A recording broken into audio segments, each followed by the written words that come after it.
Hey guys, and welcome to the channel. Now Mercedes-Benz have been extremely busy recently and they've just introduced two new models and they're out. It's the A-Class 2023 Facelift, Hatchback and Saloon.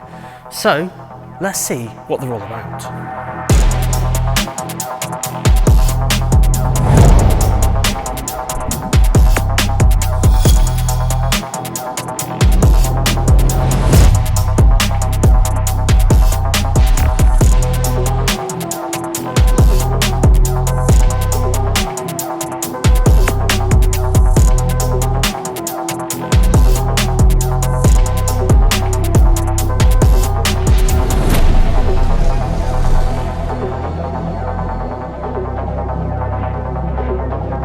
So here we go guys, the A-Class 2023. Now this is really exciting because I've actually owned a couple of A-Classes myself before and I absolutely love them. They're an amazing car and it's amazing to see that there is now a facelift here, so it's kind of like a mid-cycle upgrade. There's a few differences here. If you have a look at the lights, you can see that the light design kind of doesn't have that reverse tick anymore. It's just one kind of singular line just kind of angling toward the new grille. And the new grille, previously it was kind of like some diamond pins, but now they're kind of Mercedes-Benz stars and there's a whole load of them there. So just a little reminder about what you're driving, I guess. Also, have a look at the bonnet as well. There's these new power domes, so they're kind of two lines just along the bonnet.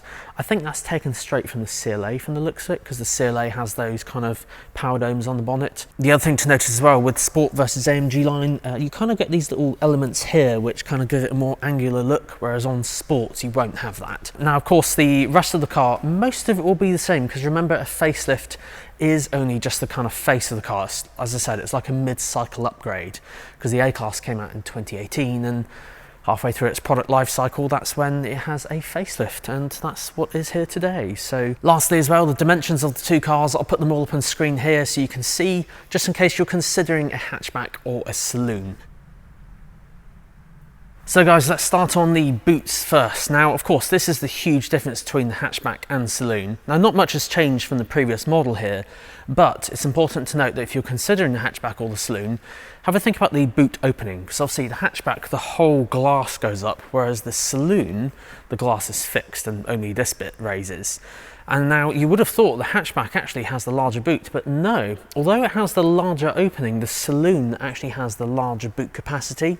So these go from 332 litres up to 405 litres. Purely depends if you go for that plug-in hybrid or not, because obviously that's where the battery goes underneath. But yeah, loads of space under here. You can do a 60-40 split here, but then on the inside there's another bit. So technically speaking, it would be 40-20-40, just in case you need to have two people sat in the back with kind of loads of space going through the middle. And of course, if you don't go for the plug-in hybrid, you've got a bit of space under here as well. So yeah, very practical. Let's have a look at the hatchback. So guys, moving on to the hatchback. Now again, not much has changed because obviously it's the same shell as the previous car, but of course with the hatchback, this is how the boot opens. So you obviously open it a bit like this and the whole glass goes up. Of course you have a parcel shelf as well compared to the saloon. Now you can fold the seats down 40-20-40 split, just like the saloon as well, but boot capacity on this one is 345 litres or 355 litres. Just purely depends what engine you go for, kind of determining how much room there is. But yeah, you can obviously lift this up as well. There's a tiny bit of space just under here. Let's have a look at the rear seats on both cars, starting out with the saloon. So guys, saloon first. Now as always, I set this seat up for my driving position just so you can see how much room there is in the rear. Now obviously I naturally have really long legs anyway, so there will be a slight incline going on here, but I mean, I can sit behind myself, you know, for a fairly long journey. Obviously there's loads of other models in the Mercedes-Benz range if you need more legroom in the rear, but it's all right for me. But other things, of course, you've got storage in the doors, you've got a net here, there's USB-C port down there, there's cup holders usually in here, yeah, so that's all the same. The only difference between these two in terms of the cars here today is that this one is AMG line, so it will have red stitching across the seats, and then you have this kind of microcut microfiber in the middle of the seat, and then leather on the outside, whereas the Sport is just all Artico man-made leather, so will be a slight difference on those ones. So let's have a look at the hatchback. And then guys, in the hatchback, yes, the hooks are here and the grab handles, which is obviously good to see. So just like the saloon, that's back. Then we got obviously storage in the doors, net, USB-C port and cup holders, so that's all exactly the same. Obviously this one is sport, so it's the Artico man-made leather, so you won't have that red stitching as I mentioned. Oh yes, headroom, let's have a look. If I sit here, oh yeah, you can definitely get an extra finger width and a bit above my head, so there's definitely more headroom in here. That's probably due to the curvature of the A-Class saloon at the rear, so if you have particularly tall passengers who might be sitting in the rear, then they might appreciate the hatchback just a little bit more. Right, so let's have a look at the front, and for this I think I'll jump in the saloon. So obviously everything's going to be pretty much the same in the front apart from the steering wheel, which I'll cover in a second, but the multimedia system and everything will also be the same in both cars, so I'll go in the AMG line for this next bit. Right guys, so up front in the new A-Class. Now of course I said I'll do the saloon here today just because this is AMG line, but I said sport will be exactly the same, just with a different steering wheel. So let's do the multimedia system first. So first and foremost, because this is the new Mercedes A-Class that's come out, this now has NTG7. So the previous one was NTG6. Kind of from the face of it, it will look exactly the same, but if you look closer, there's a couple of new icons and there's different layouts and things that you can customize. Now, first and foremost, there is no touchpad here now, so it's just this kind of storage area, but it's all touchscreen, so just a bit like a phone or like a tablet or something. You can literally just tap on there. You can also do it on the steering wheel as well. If you're driving, got both hands on the wheel, you can operate everything literally just by swiping like this. But yeah, let's have a look at the sat-nav. Now, as I said, this is NTG7. This actually has a thing called zero layer, which is really, really good. It basically intelligently recommends things based on how you use the car. Now, it won't do anything at the moment because obviously this is brand new and I don't think it's linked to anyone yet, so there won't be a user profile on the system, but as you do use the car, it can recommend things, which is pretty cool. And I'm hoping to cover a full kind of walkthrough guide on this new multimedia system because there's a fair few models in Mercedes that have it now, so keep an eye out in the future. But yes, to use the sat-nav, basically you've got start, stop and mute all on the top left-hand corner. So it's super easy to use, just literally like centimetres away from each other. So if I go where to, for example, now I did just type in a postcode earlier and see it's recommended to me. So it shows you all your previous destinations there. The top bit is how you can search, and then you've got home and work next to each other, so literally everything is super easy to use. You don't have to go through like 10 menus to find things. It's so good. So yeah, if you have typed in the postcode, it will pop up a bit like this, and then you just tap let's go.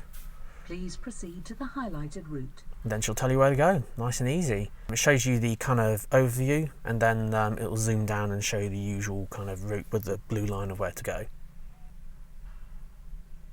Now, once you're navigating, of course, there's the finish and mute button that I just mentioned, so you can literally mute it if you don't want the voice talking, and then you can finish it as well, as I don't need that one right now. But yeah, so easy to use. It's literally just in that kind of circular area at the top where to stop and mute. Now, along the bottom, this is where it will intelligently suggest stuff. So obviously, new car, I guess some lucky person might pick this up one day. We've got phone there ready to connect to phones, so you literally just tap in there. I guess that neatly brings us on to the next one. So in here, yes, you can connect it on the previous screen, but you can also do it here as well. You can connect up to 2 phones at the same time, so pretty good, you know, driver and passenger, and so that's pretty much the same as the previous one. And then onto radio, just make sure that's turned down for the second, and then we can also swipe across just like this. So yeah, super easy, very vivid, very easy to go through all these different radio stations, and of course the one that's highlighted there is the one that's actually playing. And then after that we have media on the next page. That is of course for playing music over Bluetooth, and then you've got USB-C as well, which is actually USB-C ports, which reminds me actually, let's have a look. So there's one USB-C port in the back and the rear, so there's another 2 here, so that's 3. There's a 4th one here, and there's a 12-volt socket there as well. So loads of power just to connect phones, tablets, and charge everything up, so, or a dash cam or something like that. So that's all really good. Now what I wanted to show you as well is Apple CarPlay, because this is NTG7, which now means it should be full screen. So yes guys, here we go, Apple CarPlay all connected up. So I've just got my phone in the back recording the screen so we can see it. So yeah, it is full screen, which is amazing. Of course there's just this little bit here with the home icon, but still really good to see, because Apple CarPlay is obviously something that a lot of people use these days. Now, the reason why it's full screen in this one and not the previous one is because the NTG6 has two screen sizes. So you've got 7-inch and then a 10.25-inch display, or options at factory. In this, it's standard at 10.25 inches, which obviously means Apple CarPlay can be full screen because there isn't two display sizes. So that's obviously really, really good to see, because as I said, I know it is very, very popular. I do use it myself. And obviously the same would be for Android Auto as well. Can't leave you guys out. Android Auto as well will be the same. And then of course you guys will be able to make use of the Cool Walk feature that I've heard of, which lets you do kind of split screen tabs, a bit like this here. So yeah, pretty good. And then finally guys, just wanted to cover the instrument cluster. This is slightly different to the previous model with NTG6. In this you have these kind of preset themes for the dials, which looks a bit like this. So it's very, very similar. You basically use the touchpads on the top right hand corner of the steering wheel, obviously for right hand drive. So if I press the home button, you can of course choose these different kind of preset themes.